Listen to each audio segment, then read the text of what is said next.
Aurangabad news में आपका स्वागत है। और हजरत शानुल हमीद रहमतुल्लाह अलैह बारगाह का जो संदल मुबारक और उर्स मुबारक चल रहा है, हमारे साथ में दरगाह कमेटी के जावेद करीम खान साहब मौजूद है। और जावेद सर से संदल और उर्स के सिलसिले में उर्स की निस्बत से पूरी मालूमात दर्शकों को फराहम करते हैं। सर, हमारे चैनल पे आपका स्वागत है।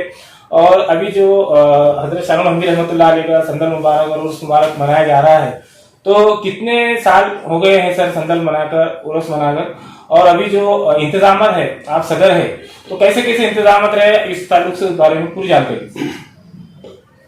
अस्सलाम वालेकुम रहमतुल्लाहि व बरकातुहू। इब्तिदा तो कल मेरे दरगाह कमेटी के मेंबरान ने पूरी मालूमात दे दी थी आपको, लेकिन मेरे को इसलिए आपको बुलाना पड़ा कि कुछ वजूहात थी उसमें और कुछ बातें चल रही थी। इसके लिए मैंने चाहा कि आप मेरे को खुद को बोलना जरूरी बात पर। आज संदल का तकारीब हमारा 347वां उर्स शरीफ हजरत सैयद शानुल हमीद का 347वां उर्स शरीफ आज से इब्तिदा हुआ है। लेकिन कल मगरिब के बाद परचम लहराई जो उन्होंने झंडा कल करे मगरिब के बाद, तो कल से शुरू हुआ। लेकिन ये 347वां उर्स शरीफ की तकरीबन दरगाह कमेटी ने और पूरे इंतजाम पूरे मुकम्मल कर दिए, जिसमें कुछ तारीख 30 तारीख के 1 तारीख की वजह से कुछ प्रोग्राम हमारा आगे पीछे हुआ है। जो 3 दिसंबर से होना था वो 4 दिसंबर से शुरू हुए। बोलने का मतलब ये है कि जो आज हमारे 6 दिसंबर का जो शानुल हमीद का एक जो उर्स शरीफ बनाया जाता है, उस पर मैं बात करूंगा। बाकी की चीज पे मेरे को बात करना नहीं है छोटे उर्सों में, क्योंकि बड़े उर्स में मेरे को इसलिए बात करना है कि हमको जो परमिशन मिली, हम यहाँ से जो जाते हैं अंगोरी बाग दरगाह में से, उसका टाइम रहता है 4 बजे। यहाँ से निकलते हम 5 बजे तक वहाँ अंगोरी बाग पहुंचते। अंगोरी बाग में कुछ समा वमा होता, कुछ प्रोग्राम होता, वहां से हम पैठन गेट जाते। और पैठन गेट से हमारा जो हर साल का जो नज्म है, वो हर साल का नज्म ऐसा था कि वो पैदल निकलते थे। हम उसमें कुछ ढोल वोल रहते थे, कुछ डीजे रहते थे। कुछ हालात आने की वजह से 6 दिसंबर आने की वजह से ये रुख को चेंज किया गया। और ये मैंने मेरे कोई मर्जी से नहीं करा। मेरे को वक्फ बोर्ड ने परमिशन दी थी, जो हर साल परमिशन देते, उसी तरह मैंने परमिशन पुलिस कमिश्नर साहब को और उस्मानपुरा पुलिस स्टेशन, सिटी चौक पुलिस स्टेशन और क्रांति चौक, ये सब पुलिस स्टेशनों को एप्लीकेशन दिया मैंने। और उसके बाद उनके पास से मेरे को फोन आया, कमिश्नर साहब से भी बात हुई, डीसीपी से बात हुई, एसीपी से बात हुई, और उस्मानपुरे के पीआई साहब से भी बात हुई कि भाई 6 दिसंबर का आपका उर्स शरीफ आ रहा है, और 6 दिसंबर की वजह से हम दे नहीं सकते आपको, क्योंकि 6 दिसंबर आपका भी संदल है इसमें। और 6 दिसंबर में एक बाबरी मस्जिद का मामला था, और उसमें कुछ हमारे दलित भाइयों का भी कुछ प्रोग्राम है और हिंदू लोगों का भी कुछ प्रोग्राम थे। और इलेक्शन अभी हुए थे, गर्मा गर्मी थी, इसके लिए इन्होंने बोले कि भाई बारी में तुम गाड़ी से लेके आ जाओ। तो मैंने बोला साहब, आपका फैसला हमारे आंखों पर रहेगा, आप जो देंगे कानून के हिसाब से, हम कानून के हिसाब से काम करेंगे। हम इसमें रिस्क लेना नहीं चाहते। लेकिन अभी ये हुआ कि आज मेरे को सुबह से 2-4 फोन आए कि भाई तुमने 4 दिसंबर से शुरू हुआ और 6 दिसंबर को आप बड़ा संदल नहीं आ रहा, 7 दिसंबर को आ रहा। लेकिन मैंने जब पुलिस वालों को कल फोन करा डिपार्टमेंट को, तो उन्होंने बताया कि हमको परमिशन हमने 6 दिसंबर के आपको दे दिए और 7 दिसंबर की रहेंगी, तो आपको गाड़ी से ले जाना पड़ेगा। लेकिन कुछ लोग हैं इसमें जो बातें कर रहे कि भाई पटेल ने वक्फ बोर्ड से परमिशन हमेशा के लिए ला ली है और पुलिस के ऊपर से म्यानिश करे और इसमें इनके ऊपर प्रेशर है। ज्यादा बड़ी बात नहीं करूंगा मैं, पटेल के ऊपर कोई प्रेशर नहीं रहता ना, पटेल किस पे प्रेशर डालता।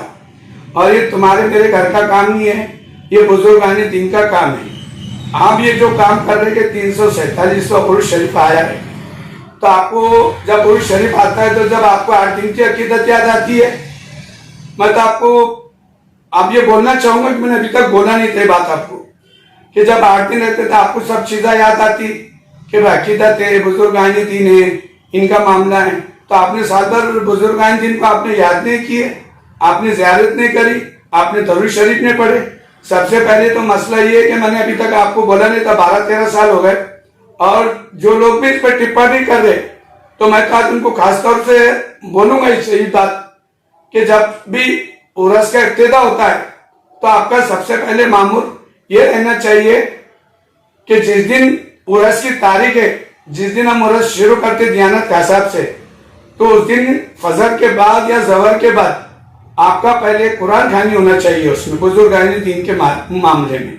वो बुजुर्गानी दीन के मामले में आप जब कुरान पढ़ेंगे और कुरान पढ़ के वो बुजुर्गानी दीन पे बख्शेंगे और उनके पूरे चाहने वालों पे बख्शेंगे, पूरे कब्रस्तान के जितने मरहूमीन हैं उनको कभी कुरान बख्शेंगे, तो आप ये काम नहीं कर रहे, लेकिन आप दूसरे काम टिप्पणी आप बरोबर कर रहे कि पटेल का प्रेशर है, ये वो, तो आप ये बताओ कि बुजुर्गानी दीन को फैज कहां से पहुंचेगा।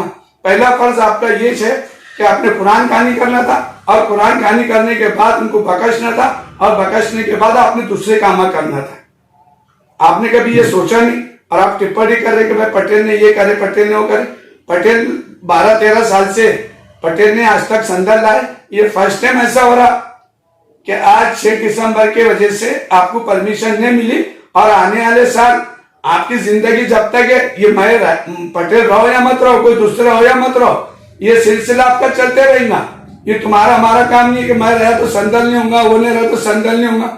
ये दुनिया की परंपरा है, किसी के माँ बाप नहीं रहते, किसी के बच्चे नहीं रहते तो उसकी शादी हो जाती, किसी का कुछ नहीं रहता, कोई किसी का मोहताज नहीं, सब अल्लाह मियां के मोहताज है। जय सर, अभी आपने बताया कि कुछ लोग टिप्पणी भी कर रहे हैं और आप 12-13 साल से सदारत पे मौजूद हैं, इंतजाम जो कमेटी के होते हैं, तो अभी जो संदल और उर्स के निस्बत से आपने वॉलंटियर था, इंतजाम कैसे रखे? इंतजाम तो ज्यादा कैसे रखे?